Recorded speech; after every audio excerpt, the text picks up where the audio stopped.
Hi guys, ito na yung final na vendo natin sa foam shampoo, car wash foam shampoo.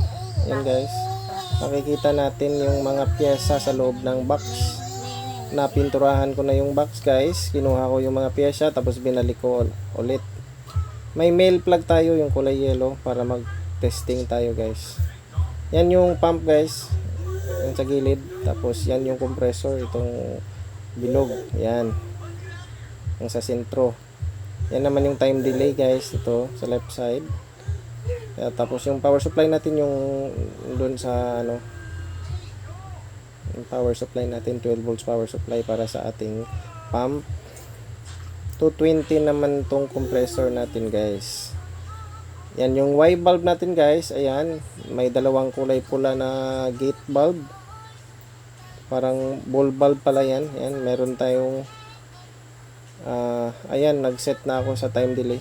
Yan palang kulay puti guys, ano yan, check bulb yan. One way check bulb.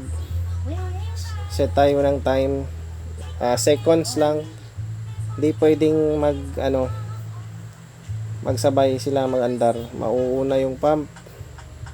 Ayan guys, umilaw na. Nag-start na yung pump. Tapos ayun, ganda na naman ang compressor niyan guys. Tutulak yung compressor guys, yung magpapabula, mas magbubula siya, magpo-foamy siya sa yung car wash shampoo natin na hihigupin ng pump. Ganito siya guys. Yan o, dalawang yan tubo yan. Magsasalubong sila dyan sa Y bulb. Ito yung 7 liters na yan guys. Package ko yan 7 liters na shampoo. May container tayo guys. Yan. Ito yung dyan, i-connect natin yung higop sa shampoo. Pinadikit natin. Yan. Strainer kasi ito guys. Sa pinakapuwet bottom ng container natin yan ilalagay. Siyempre, ito natatanggal din yan guys para malinisan. Siyempre, hindi pwedeng may buo-buo, pebbles o anuman yung mahihigop. Kaya dapat may strainer guys para sa paghigop. Masisira yung pump natin guys pag walang strainer. Siyempre, dapat liquid lang yung higupin niya guys. O, pakikita ko sa inyo guys kung paano mix. O, yan. Yan yung mixture natin guys para sa ating car shampoo.